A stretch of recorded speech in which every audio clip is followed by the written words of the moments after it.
नमस्कार साथियों, जय हिंद। मैं प्रबल प्रताप शाही और आप देख रहे हैं प्रबल का पैगाम।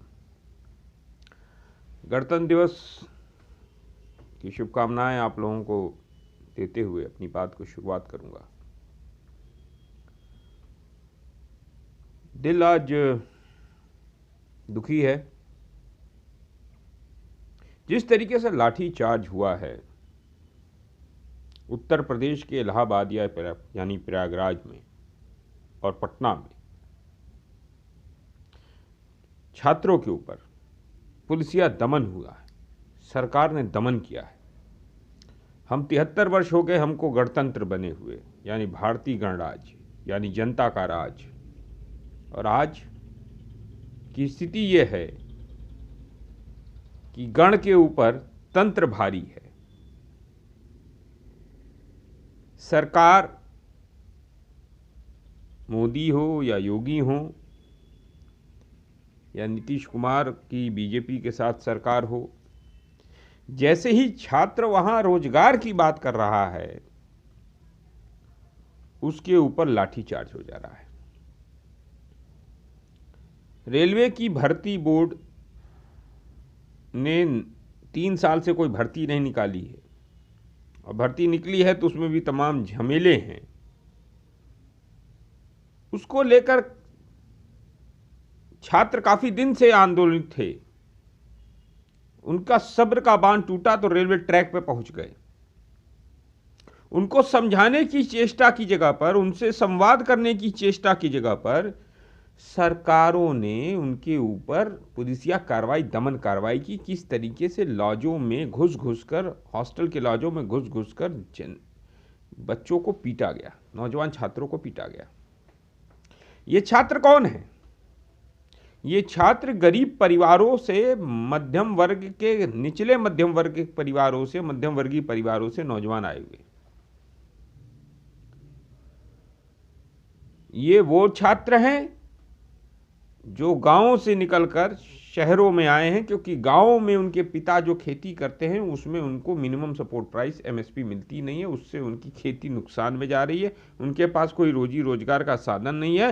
तो वो सोचे हैं कि हम कुछ इलाहाबाद निकल कर चले जाएं, पटना निकल कर चले जाएं, वहाँ कोचिंग कर लेंगे तो कुछ हमारी ज़िंदगी में सुधार हो जाएगा, कुछ हम सरकारी नौकरी प्राप्त कर पाएंगे।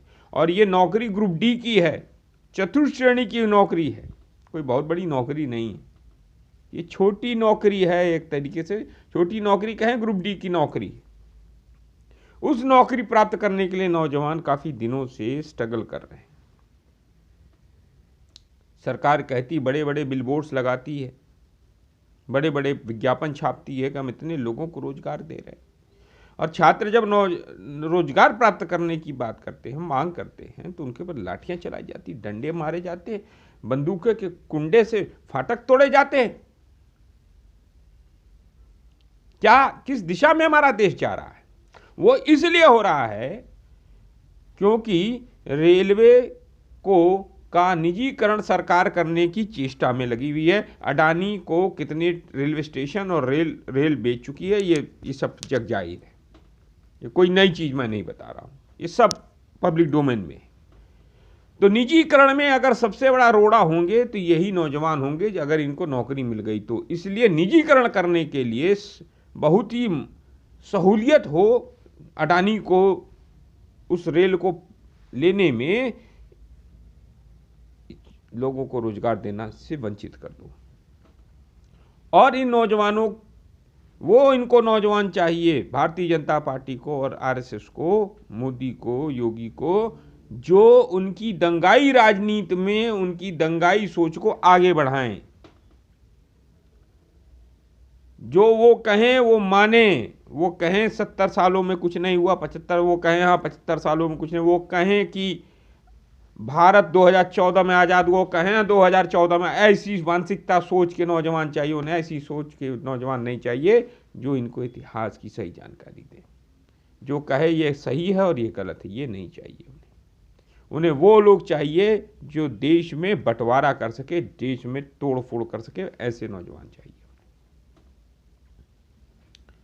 अब आप लोगों को सोचना है, ये आप लोगों की सोच को सोचना है कि मौजूदा व्यवस्था में जो कॉर्पोरेट कल्चर बढ़ गया है, जो कॉर्पोरेट निजीकरण के माध्यम से सरकारों की संपत्तियों पर, सरकारी संपत्तियों पर कब्जा करता है, जो जनता का पैसा जिसमें लगा हुआ है उस पर कब्जा करता जा रहा है, और ये प्रधानमंत्री और मुख्यमंत्री वहां पर एक कठपुतली बन चुके हैं उनके हाथों के। ऐसे लोगों के हाथों में देश रखना है, अगर देश रखना है तो देश को का सर्वनाश करना है तो ऐसे लोगों को रखो, और अगर देश को बचाना है तो ऐसे लोगों को सत्ता से हटाओ।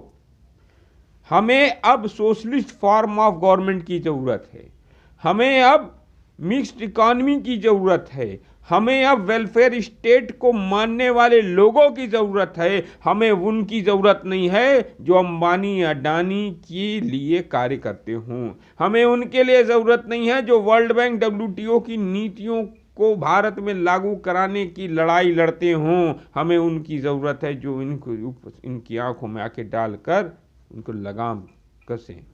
हमें ऐसे लोगों की ज़रूरत है, हमें ऐसे लोगों की ज़रूरत नहीं है। इसलिए किसानों ने तो अपनी लड़ाई लड़ी, कॉर्पोरेट को खेती पर कब्जा करने से कुछ दिन के लिए विराम लगाया है, अभी 3 काले कानून वापस हुए हैं, लेकिन MSP की गारंटी कानून पर भी सरकार वादा खिलाफी कर रही है। 31 जनवरी को वादा खिलाफी दिवस हम मना रहे हैं।